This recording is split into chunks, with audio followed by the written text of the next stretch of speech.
A while ago, somebody said to me, I'm wondering how to be most beneficial in this world.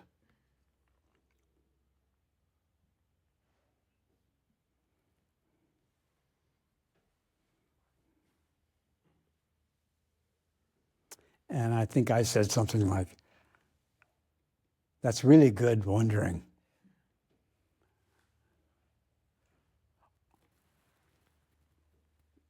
And now that I said that, I think they might have said, no, I think that's what they said.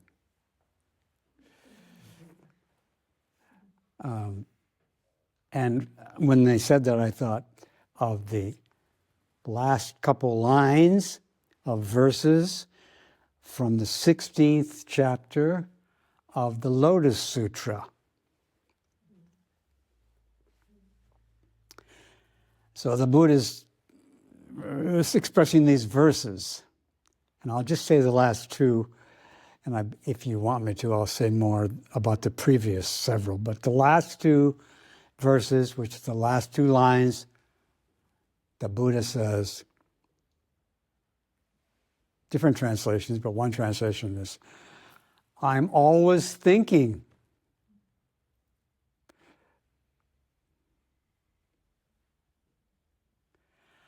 How to help all living beings enter the great way.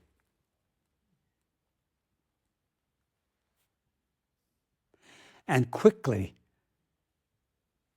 realize Buddhahood.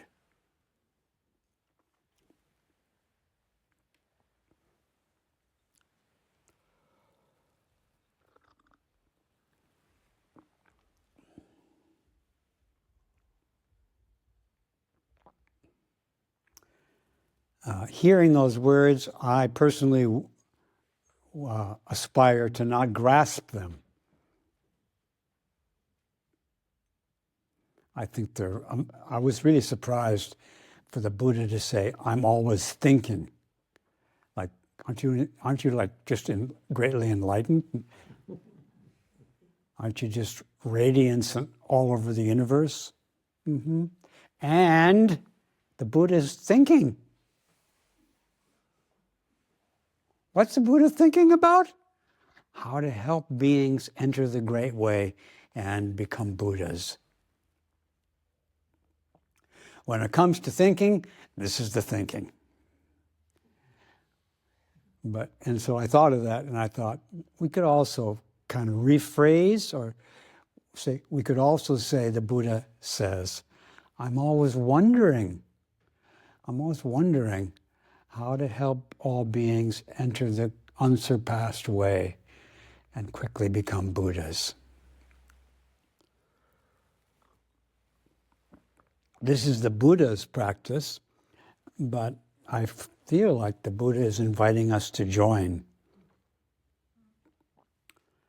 the wondering, how to be beneficial, but in particular, how to help beings enter the great way and become Buddhas.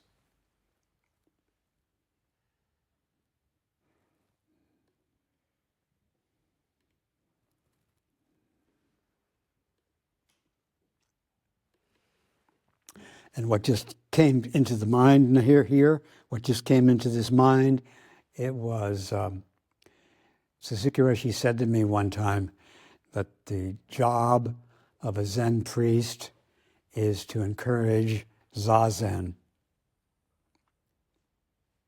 which could be rephrased as, the job of a Zen priest is to help all beings enter the great way and quickly become Buddhas. That's two verses rather than just saying Zazen. So our Zazen is to encourage, could be seen as our activity which encourages beings to enter the great way and attain Buddhahood. That's what I aspire to be doing in this life.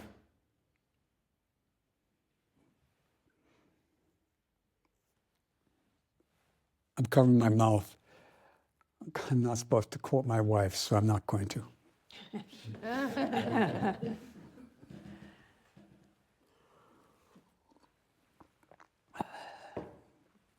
It's a really good quote, but I'll have to ask her if I can tell you. So maybe I'll call her and ask her if I can tell you. Make it anonymous. Just make it anonymous. You could pretend somebody else said it. Yeah. That wouldn't be, wait, right? Okay, let's pretend somebody else said it.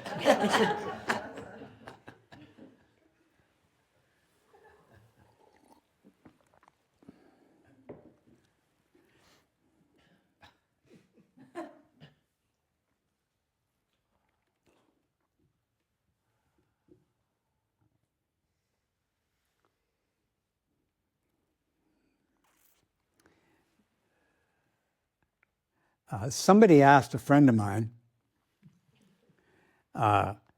if they practice Zazen. And they said, well, not really, but I do kind of get it by osmosis from that guy over there.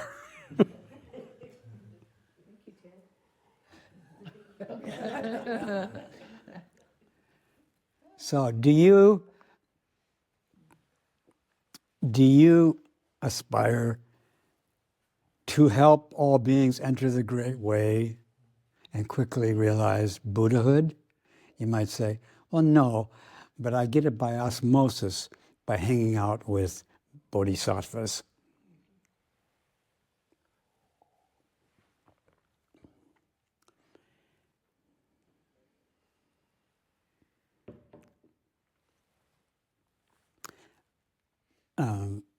So we are contemplating a great scripture called the Flower Adornment Scripture. And in that scripture, we have the Buddha, Vairochana Buddha, and infinite Buddhas around Vairochana Buddha. And Vairochana Buddha is practicing an awareness, or Vairochana is practicing, which is an awareness. Practicing an awareness, which is the Buddha's practice of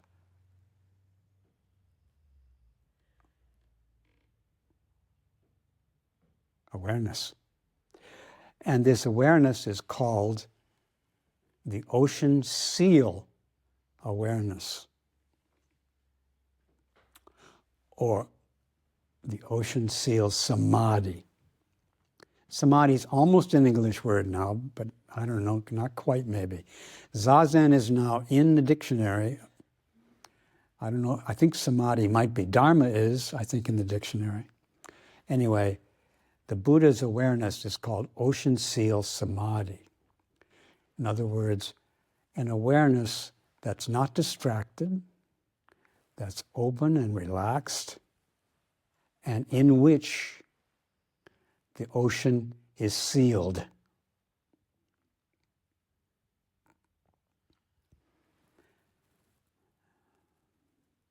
The ocean of the Dharma is sealed in this awareness.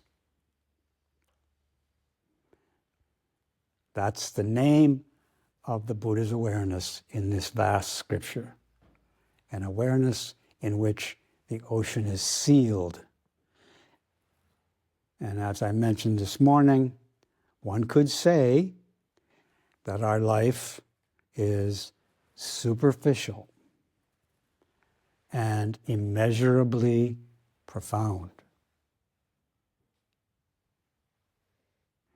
This Samadhi of the Buddha seals the superficial and the immeasurably profound. Of course, they're already sealed, but this is cultivating the awareness of the sealing of the surface of the ocean and the entire depth and vast width of the Samadhi. This is the awareness. It's the awareness of sealing the superficial words of our life with our life beyond the words.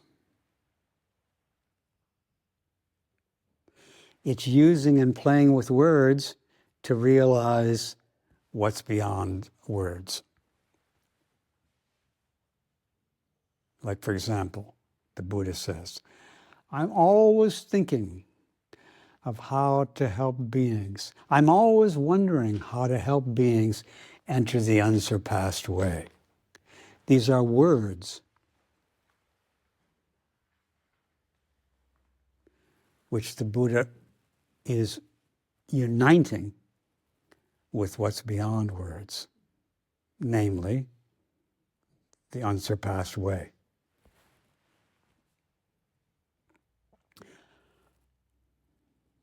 So I have the simple practice of the ocean seal samadhi is how to take care of the surface of our life, which are details, which are difficulties, which are horrors, which are pain and pleasure. All these things are superficial. And so the practice possibility is to respect the superficial realities, to respect them deeply, to listen to them, to look at them with compassion, to welcome them, to honor them, to be patient with how painful they are sometimes, to be diligently caring for all the surfaces of the ocean, all the waves as they splash us and toss us around, to learn how to stay on the boat of compassion in these rough waters on the surface of the ocean of our life. And of course, the surface is already united with the depths, but if we're not caring for all the waves, we don't realize it. And then we just got waves, which are so challenging.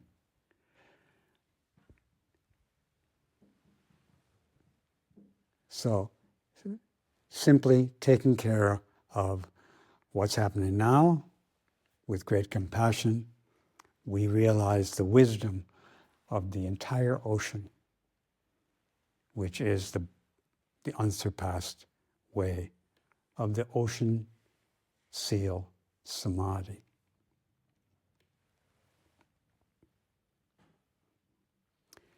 But while we're taking the additional, rather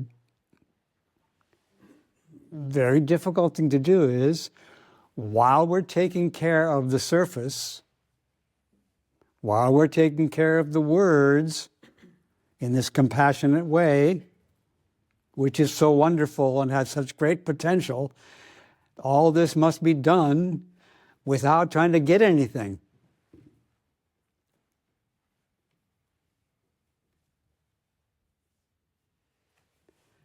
All this is done without grasping the slightest thing. This great effort to take care of the surface, which is so challenging, is great, and it is completed by doing so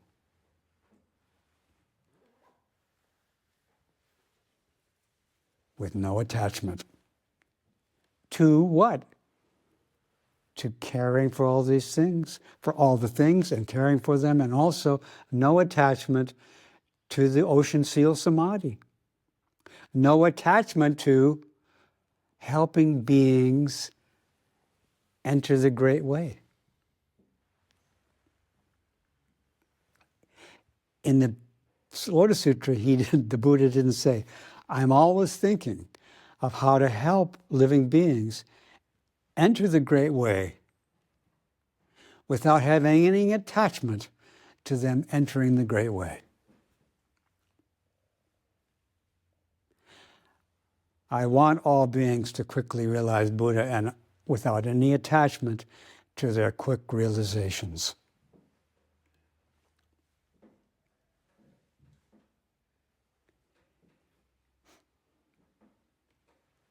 We can see if we're taking care of the waves. We can see if we're taking care of the words.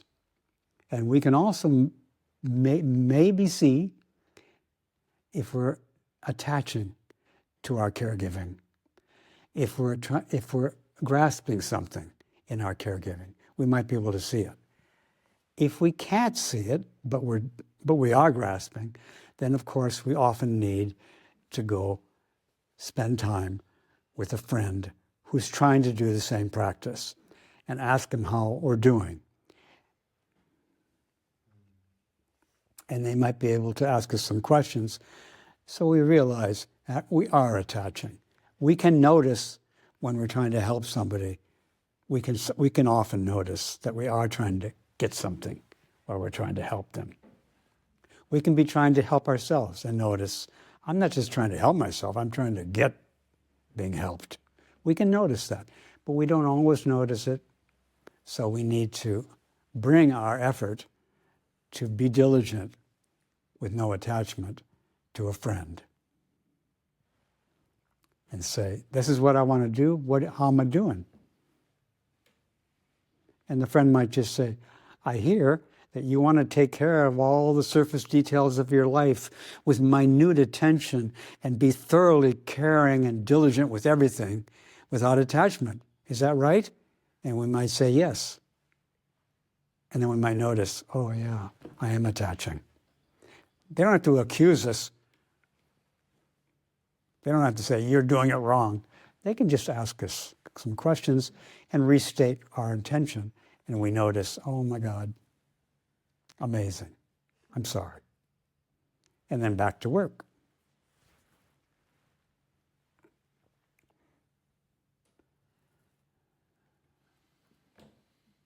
What work? The work of realizing Buddhahood. The work of realizing the great way together with all beings. That's the work.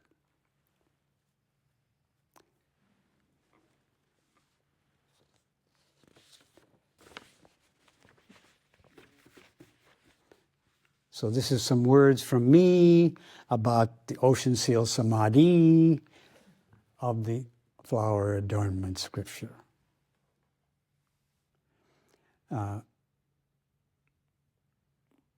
We have recently been looking at Book 17 of this great scripture. And that Book 17 is titled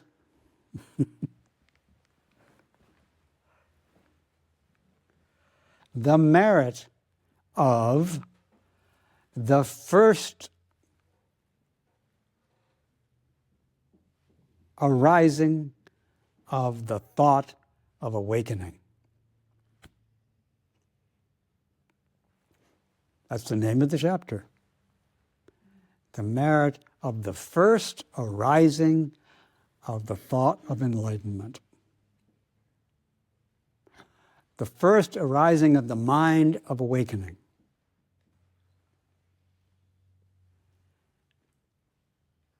The first arising of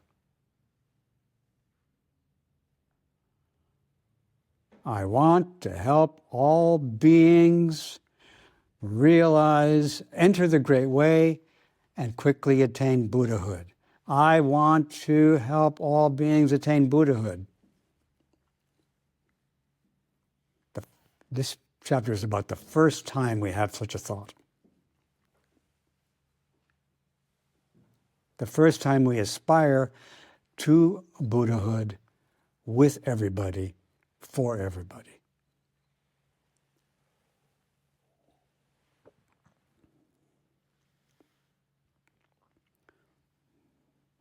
And in this chapter, the supreme ruler of all the gods, Indra, asks a bodhisattva named Dharma Wisdom to say something about the merit of the first time this thought arises.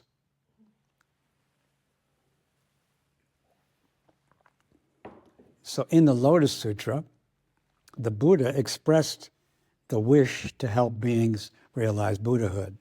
The Buddha has already realized Buddhahood and is wishing to help others realize Buddhahood. But that wasn't the first time he wished that. He'd been wishing that for a long time, and therefore he realized Buddhahood. We who have not yet realized Buddhahood can have the same wish. What wish? The wish to help all beings enter the Great Way and become Buddhas. The Buddha had a first time too, quite a while before. And the Buddha had a second time, and a third time. And then here in the Lotus Sutra, it's one of the last times the Buddha is going to have that thought. But this chapter is not about the Buddha's thought of awakening. It's about the first one. Of course, the Buddha's wishing to help us into the Great Way. Of course, it's a wonderful thought. It's very similar to when you wish to help beings enter the Great Way. It's very similar. It's just that for the Buddha, it's not the first time. But there's a first time for us and a second time. But even the first one is what's being emphasized here. The following ones are great too, but the first one is inconceivably meritorious, inconceivably, immeasurably beneficial, according to Book 17.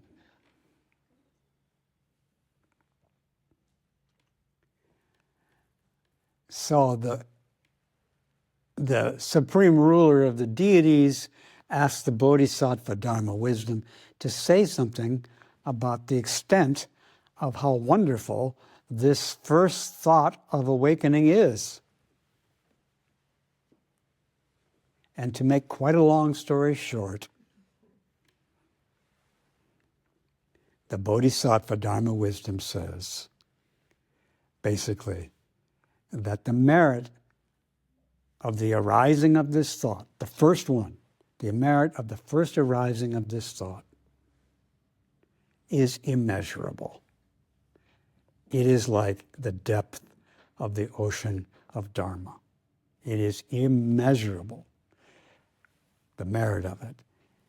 And it's a superficial thought. It's just like a thought in your head, like, it's Saturday, except this one is,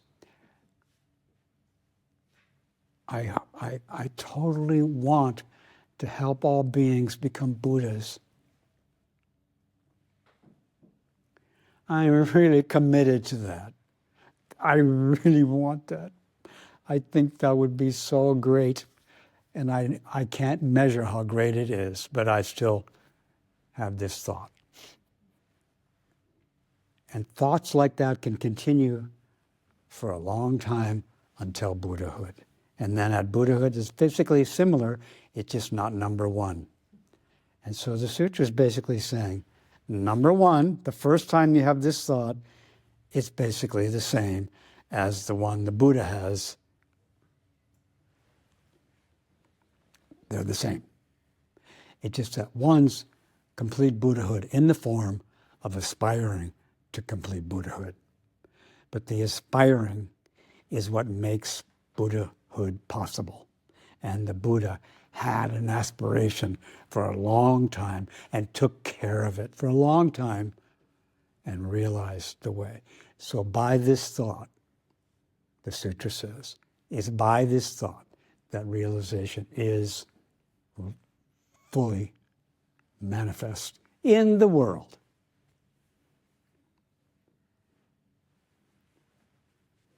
By this superficial word pattern.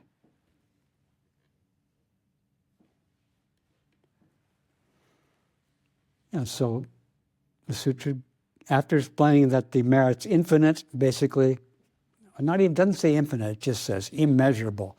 And it does various measurements to show how immeasurable it is. It doesn't really say infinite. After this is all over, and all this basically showing us how wonderful this is beyond any measure,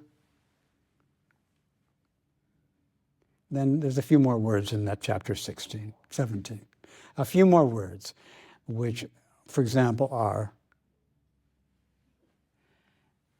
having aroused this mind of great determination to realize Buddhahood, to help all beings do so, after realizing the arousing of this mind.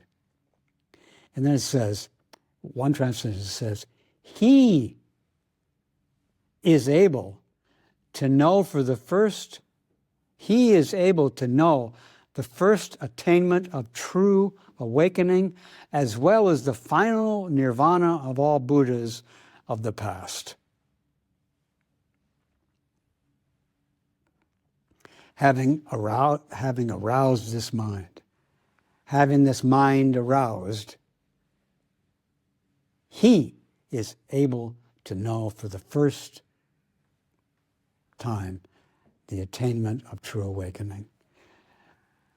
But when I take notes in this, I write something besides he. I actually do he/they. After arousing this mind, they are able to know the first attainment of true awakening.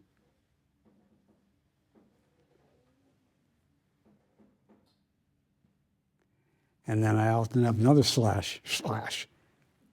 It. He, she, they, it. So one of our translations says he, Cleary says they, or Cleary says one is able to know. But recently I started to add it. Having aroused this mind, it is able to know the first attainment of true awakening. What's it? It's the thought. When this thought arises, this thought is able to know. So there's merit in saying he knows, she knows true awakening when this thought arises. There's merit in saying they know, and there's merit in saying it, the mind, knows. What do they know? The first attainment of true awakening, as well as the final nirvana of all Buddhas of the past. It is able to believe in the roots of goodness of all Buddhas of the future. And it is able to know the knowledge and wisdom of all Buddhas of the present. When this thought arises, this is the way of knowing the knowledge of all Buddhas right now.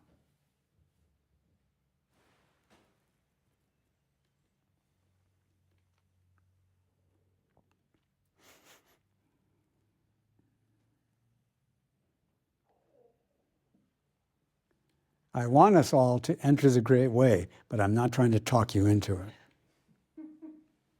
I'm offering words to encourage us all to enter without trying to coerce you.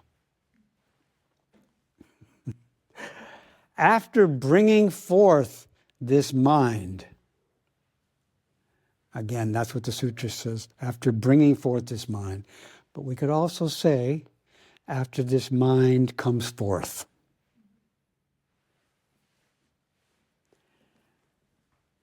It is able to know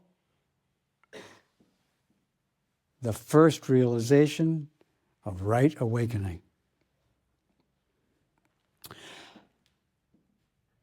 Because they have set their minds on awakening.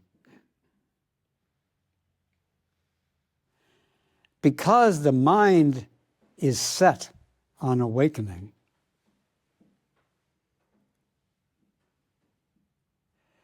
they are remembered by all Buddhas of 3 times. Again, some of you may say, I really don't care if all the Buddhas remember me.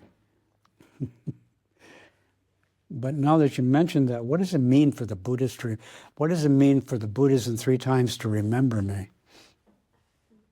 Like,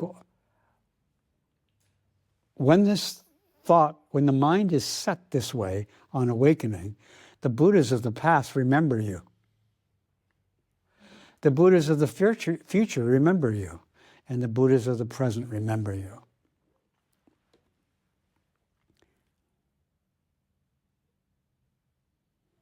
Again, some people say, I don't want the Buddhists I don't care if the Buddhists remember me. But honestly speaking, I did care when I was young that the Buddhists would remember me. And I still do. But in a way, I was more in touch with the Buddhas remembering me in my early days of trying to practice.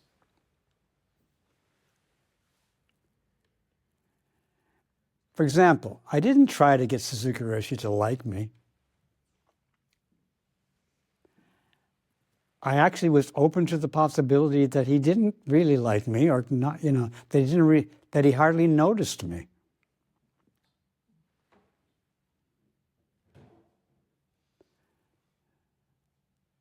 And I also heard some Zen stories about students who go to teachers, and the teachers don't pay much attention to them. It seems that way sometimes. So I thought, it doesn't really matter whether he likes me or not. If he does, fine. If he doesn't, okay. So I don't know whether he notices me or cares about me, but I do want him to notice me. Because I'm here. I came here for him to notice me. So he sees that I'm here so that he can teach me. So what I did was I had this practice I called it post-practice, which was at the temple where Suzuki Roshi was practicing and living in San Francisco. You know where San Francisco is? It's south of here a little ways.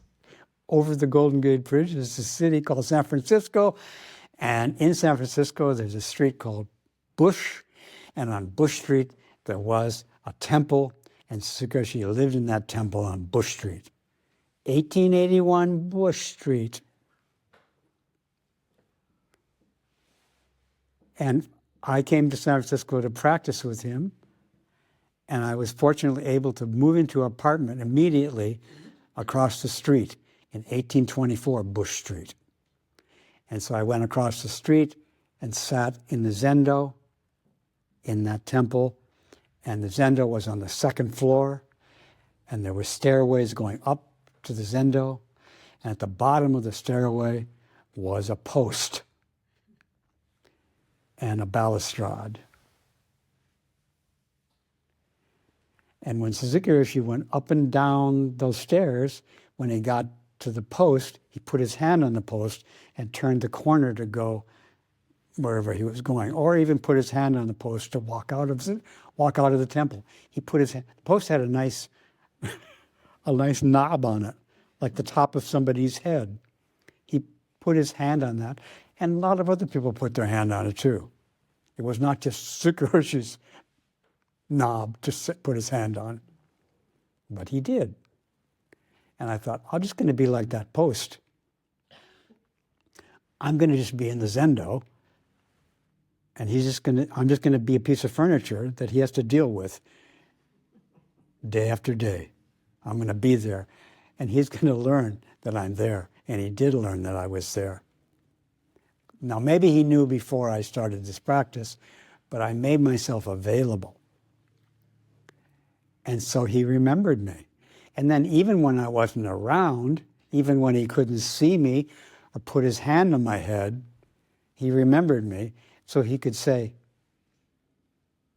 come here, I'd like you to do something. Come here, I'd like you to help me with something. Or even when I was around, he thought, oh, I think it'd be good for me to tell him something. And then he would tell me. So him remembering me was a big part of me practicing with him. He remembered me. Fortunately, he remembered. He could remember his students. And I wasn't the only one he remembered, but I just wanted to make sure I was one of them. And he did. And it worked out really well for me. And him. He was happy to have this offering of this person's life. And he remembered it. So when you offer your life to awakening, when your mind is offered to awakening, the Buddhas of 3 times remember you. The sutra says, when you offer yourself to awakening, the Buddhas of 3 times remember you, and you will attain unsurpassed, complete, perfect awakening in 3 times, with 3 times of Buddhas.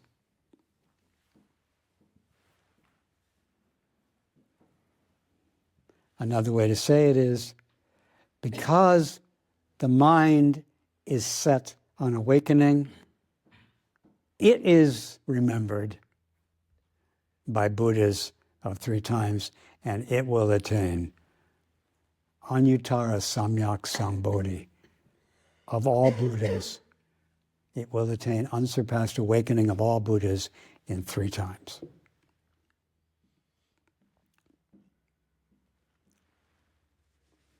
I just had this joyful thought. You're hearing the Avatamsaka Sutra in English.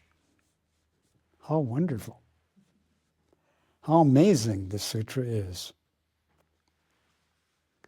Okay, now we got the Buddhas remembering this mind that has arisen. Next it says, as soon as one sets the mind on complete awakening, as soon as one sets the mind on complete, as soon as the mind is set on complete awakening, one is praised by all Buddhas and can thereby expound the Dharma and can thereby realize the light of Buddha's wisdom.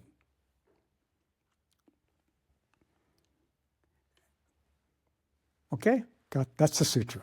And then now there's a comment, which is reading that as soon as one sets the mind on complete awakening, one is praised by all Buddhas. Okay, they're remembering, now they're praising. The teacher remembers, now the teacher praises. The next part's the hard part. One can thereupon expound the Dharma. So you're just a beginner, right? You just had this thought. Now you can expound the Dharma?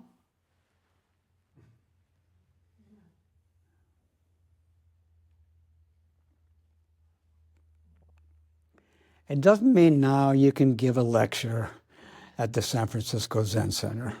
It doesn't mean that now you can get up on the great Dharma seat in India and teach thousands of people like the Buddha is in this sutra. It just means that when this thought arises, you can expound the Dharma. The way you are when this thought arises, being a person who is offering this person to awakening, being that person, you are expounding the Dharma. Having this wish, even if you don't tell people that you have it, you are expounding the Dharma. That's my comment. Because there's certain ways of thinking of teaching which might not be appropriate. So the brand new student who has this thought arise, the community is not necessarily ready for that person to speak to the whole community the way that maybe the teacher is, who they have met. But still, they're teaching. This mind is teaching. When this mind enters your consciousness, you are now, and while it's there, you're teaching. Or rather, while you're there, it's teaching.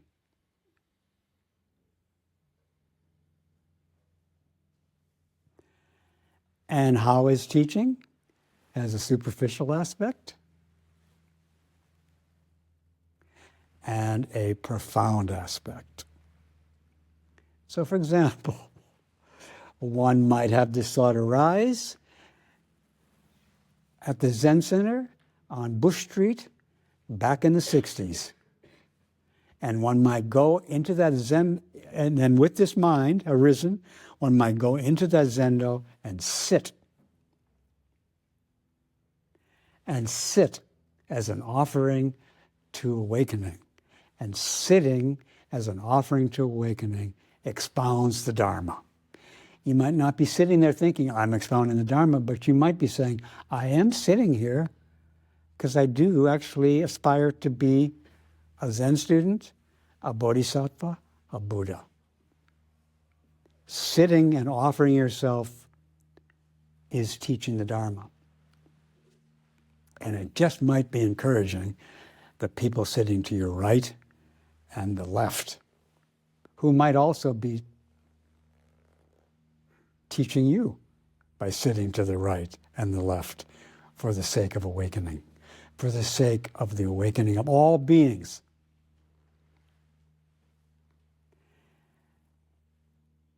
Back in the day,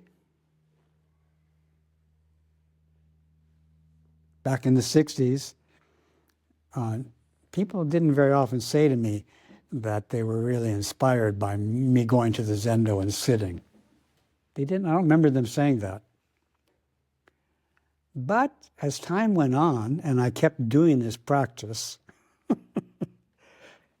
day after day, month after month, year after year, after a while, people started to come and saying, I'm having a hard time practicing regularly, but it really helps me that you're there. It really helps. Thank you so much for continuing to sit, brackets, to continue to sit and offer yourself, your life to awakening.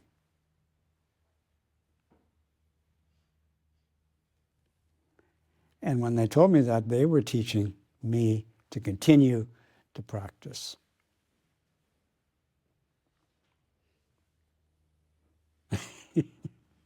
I just had this thought.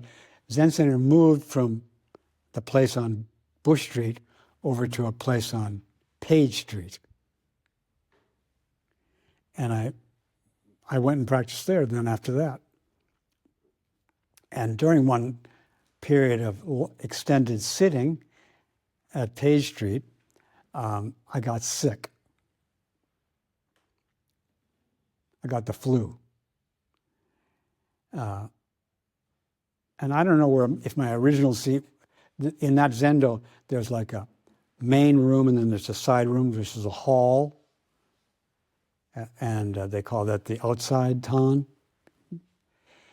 Anyway, I was sitting out there. And I don't know if I moved out there because I got sick, but anyway, I was sitting out there. And I started to get sick. And because I was getting sick,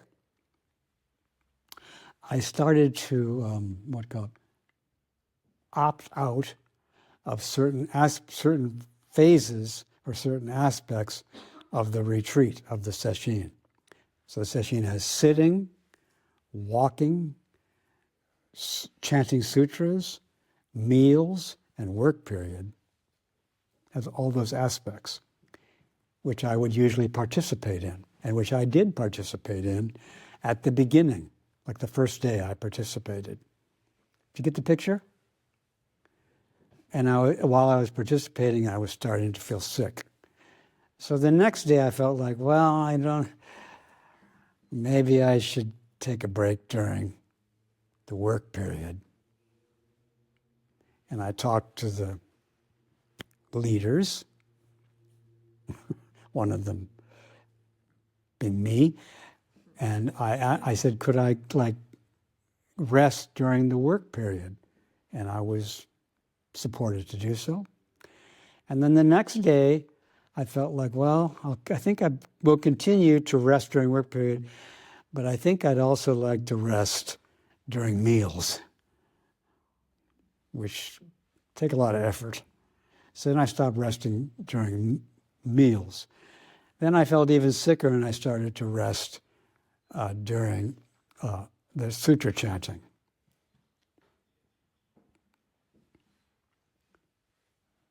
Then the walking meditation was just too much, so all I did was I came in and sat. When I was most sick, I was still able to go and sit. I'm not recommending this, but anyway, that's what I did. And I wasn't thinking, I'm going to continue to sit to help the other people in sesshin. I didn't have that thought. I just was sitting to try to keep sitting. And I was able to sit. I could have got the next step was, I got even sicker, so I couldn't sit.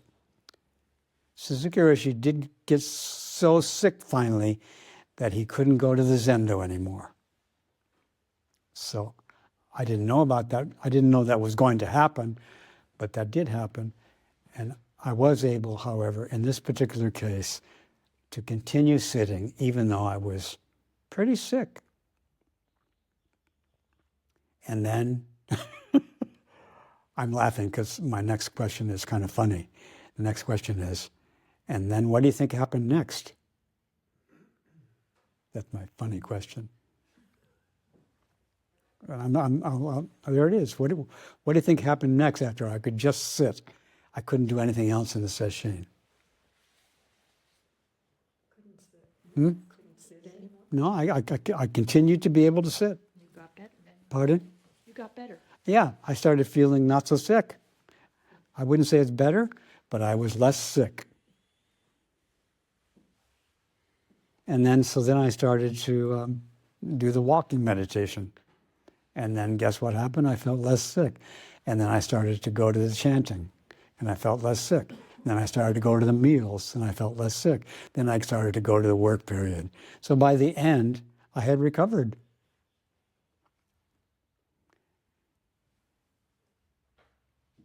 This is a practice for mortals. You know, mortals, the ones who can die. Still, we can kind of like die, almost die, and then keep going. This is about, and then, what led me to say this was, after the session was over, because I wasn't talking to people, except to say, can I be excused from work period? After the session, the people who were sitting near me said, thank you so much. That was so encouraging that you kept coming, even though I could tell you were getting really weak. And I was happy that it encouraged them, who were not sick, to continue to sit. I wasn't intending that. I hadn't yet had that thought, that that's what practice is about. I hadn't really had that thought. But it was helpful, and I thought, oh, okay. So maybe that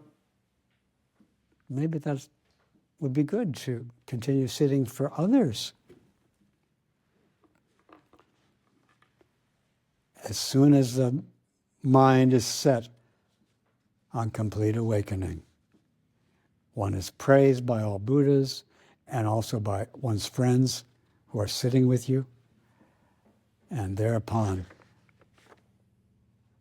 manifests the light of Buddha's wisdom, which people really appreciate, even though they don't even know where it's coming from.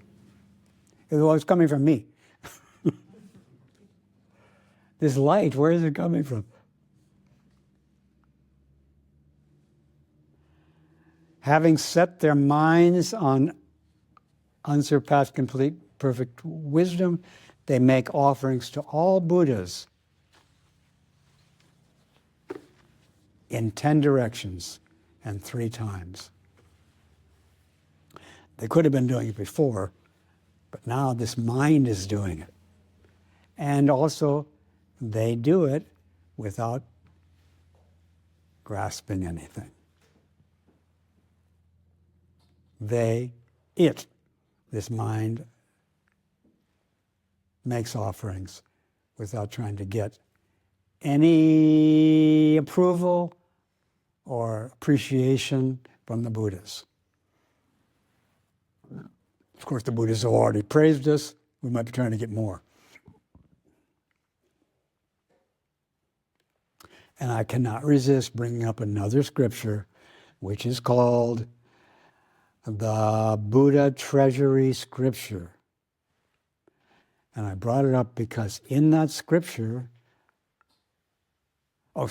because that scripture occurs in a fascicle, in an essay by Dogen, and the name of the essay is Making Offerings to All Buddhas.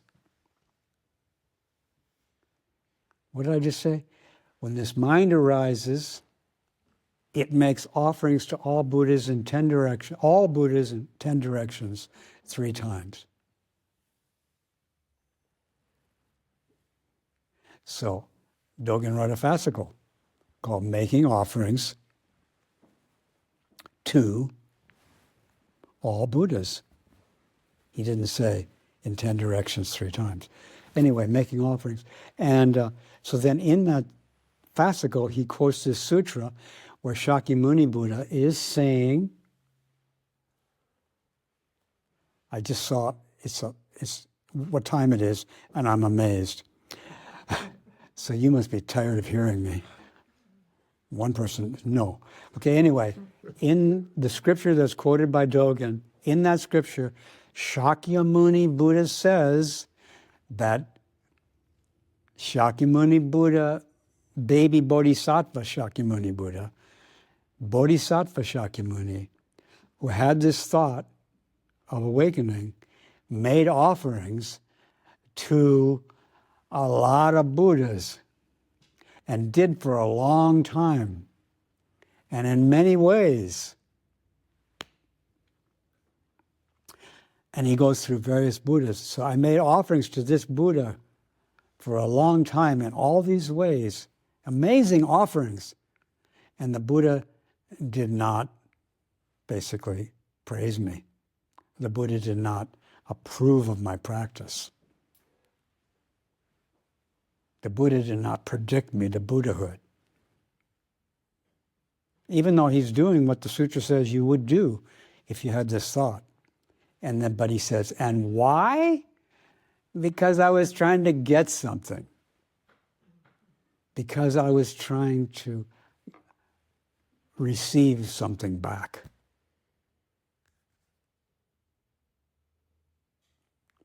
And then there are quite a few examples of him making offerings to this Buddha, that Buddha, that Buddha. And each time he says, but then after all these eons of offerings, they did not say, oh, you're going to be Buddha so-and-so. Oh, you got the practice right. Good job. Good job. They didn't say good job. They basically said, you know, thanks a lot for making all these offerings. I really appreciate it. But you didn't do the practice properly.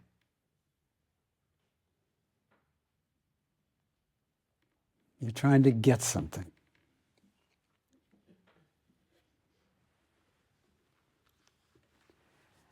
Well, as you know, the sutras, there's more to the sutras than what I just brought up, but it has gotten to be quite late. It's like reached the middle of the day. It's noon.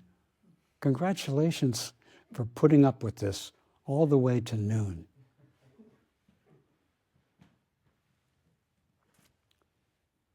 Barry.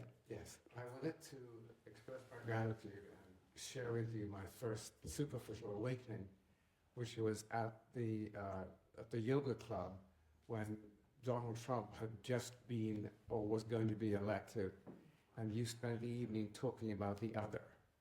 And I grew to love that. I talked about what? You talked about the other. The other. Didn't mention Donald Trump. I talked about how to practice with the other. Yes, you did, and that was my moment. Thank you. We're still working on that.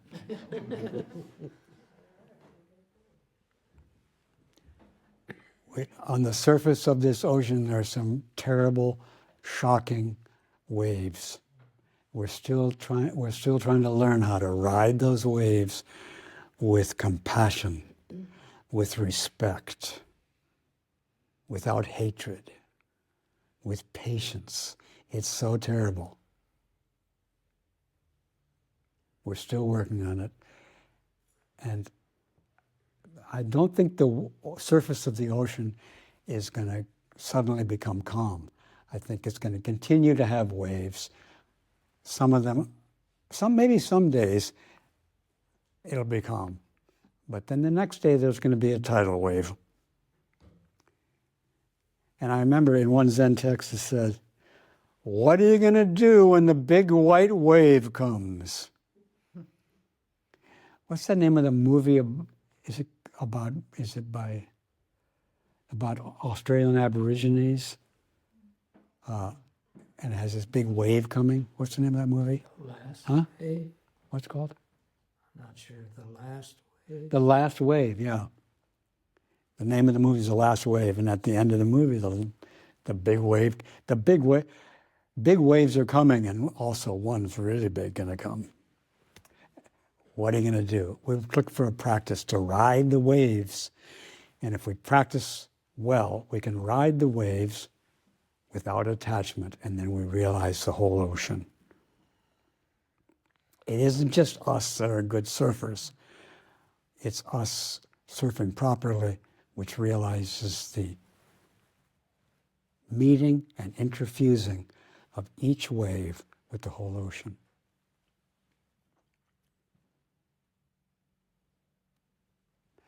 Yes. Fred, you mentioned that you're not trying to talk us into this. And I would say, Louder, please. Homa, I'm sorry. I request that you speak louder because Linda can't hear you. So, Yeah. Thank you for thinking of me as you put on your hearing aids. okay, Homa, let's hear it. I said, you mentioned that you cannot talk us through these scriptures. I can talk you through them. I'm not trying to talk you. Actually, I am trying to talk you into them, but without coercion. Yeah. And I would say, however you do it, if you can talk us into it, I think that's totally perfect. Okay. You're talking us into what is. Yeah. I have no objection Okay. on that. So I'd like to bring my question, and for you to talk me into it, I'd be happy to hear that. And that is, I am here to see the mind that is not attached. I can clearly see the mind that is attached, but You can't see the mind that is not attached. that is what I'm here to see. So please talk me into Yeah. So you can see a mind that is attached. And if you're kind to that mind, you'll realize the mind you cannot see, which is striding along with the mind that can attach. The mind that can attach maybe sometimes doesn't attach. And so sometimes you can't see your mind attached, but sometimes you can. And then if you practice compassion with your attachments, you realize the mind that's beyond what you can hear and see. The mind, which is deportment, beyond hearing and seeing, is realized by the mind you can see, in which you're being compassionate towards. Can we turn it around to say the mind that cannot see is actually seeing the mind that is the passion? That's how I want to. Well, it's not so much the mind that cannot see.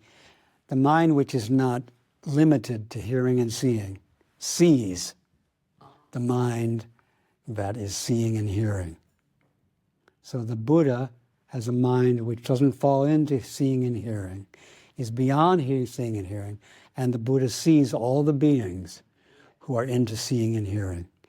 And the Buddha, if they have this thought, the Buddha is like attending to them, helping them to develop this thought.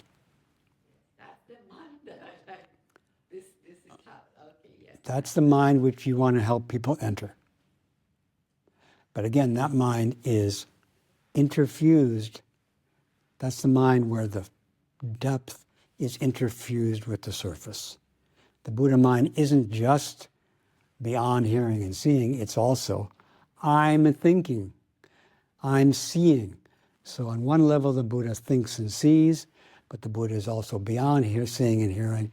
And this sutra is teaching the interfusion of the level of seeing and hearing with the level beyond. That's the whole Buddha Samadhi. That's what we call Zazen in the Bodhisattva Zen school.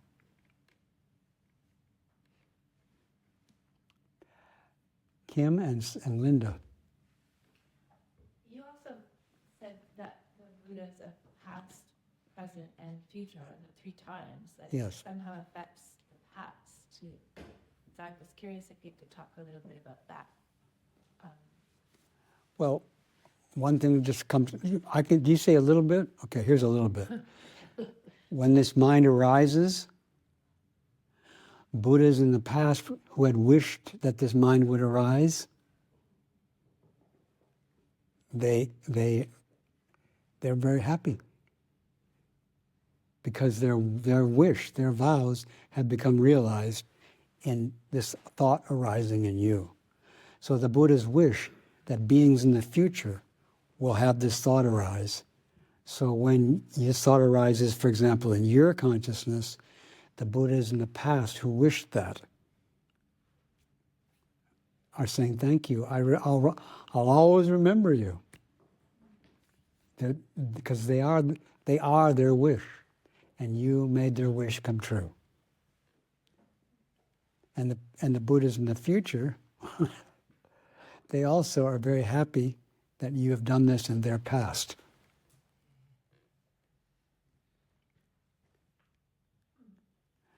Just like I wish that my relationships in the past will be healed. And the way I take care of the present can heal my past life. Just like, and also with somebody who you know now, right now while they're still alive, in your interactions with them, you can heal your past relationship with them. And even people who have died, who you can't talk to anymore, you can save them from their suffering they went through by the way you live your life now. You can make certain parents good parents by becoming a bodhisattva. Because when you become a bodhisattva, your parents have become the parents of a bodhisattva.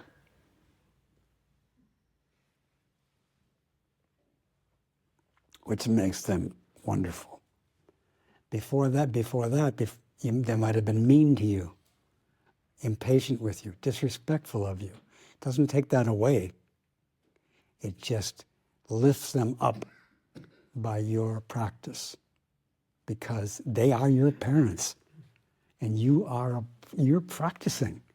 So they're successful from the Buddhist point of view, from the Buddha's eyes. these are good parents because you're practicing. And if when they died, that wasn't clear, you can make that clear now.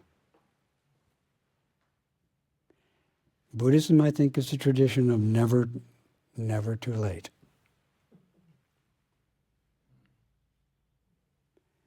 I'll be right with you, Linda. Yeah, about making offerings to Buddhas. I was thinking that there's many ways to make offerings to Buddha. Many ways. One way is like, you go, oh, look at that altar, I'm going to give flowers, incense, and going to bow and everything. Mm-hmm. Then I was thinking of the doctor that I was hearing about recently. He's a Palestinian doctor.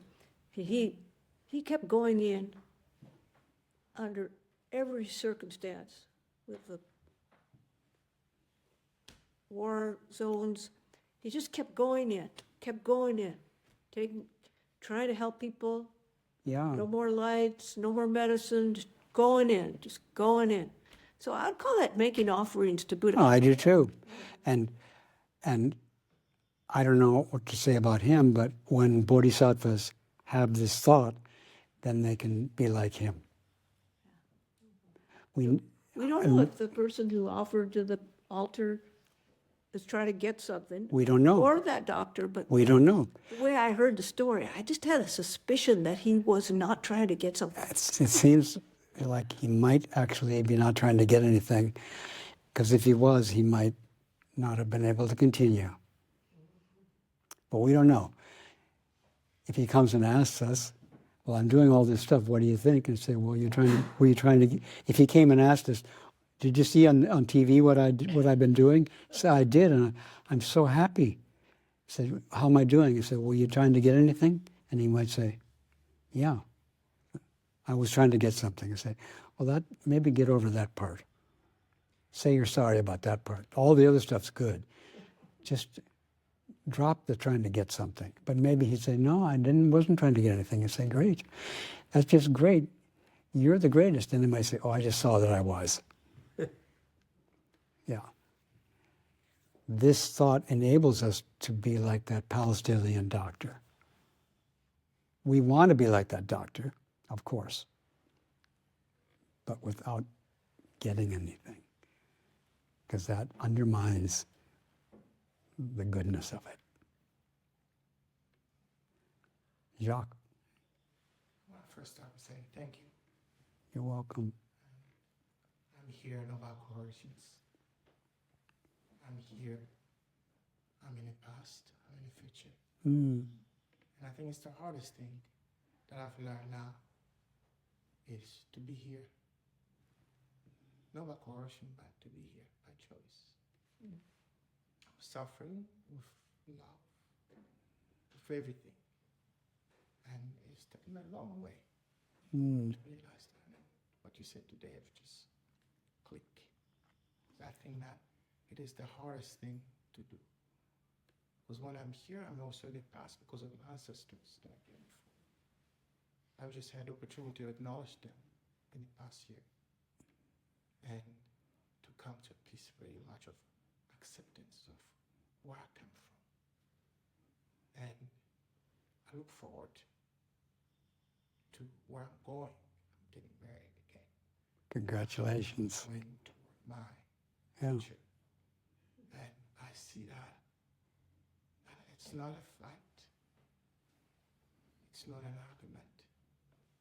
I think the hardest thing to do is to find alignment. The hardest thing is to what?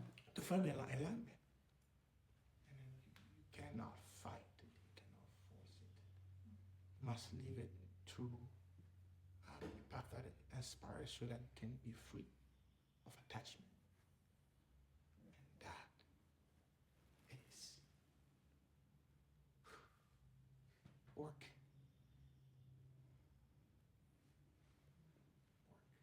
Work.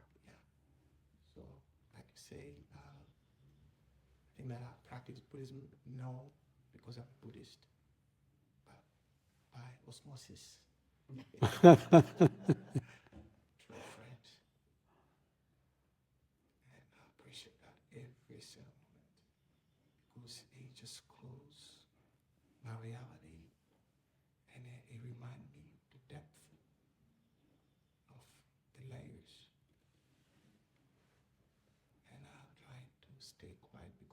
fragile. I also feel powerful, strong. Yeah. Powerful, strong, and fragile. Okay.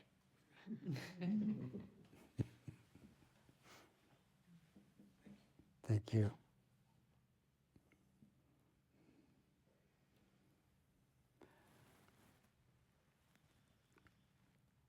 Well, as I said a moment ago, there's more to come. So please take care of your health. Oh, and one more thing I want to say, because I just saw somebody's face who has difficulty with the words of this sutra coming into their life over and over. So even these words of the sutra are superficial. They're superficial words, and they can get quite splashy and salty and hot and cold. These words can be difficult. So taking care of these words is been called for, and it's difficult. And I'm having difficulty too, but thanks for helping me stay and take care of the surface of the sutra.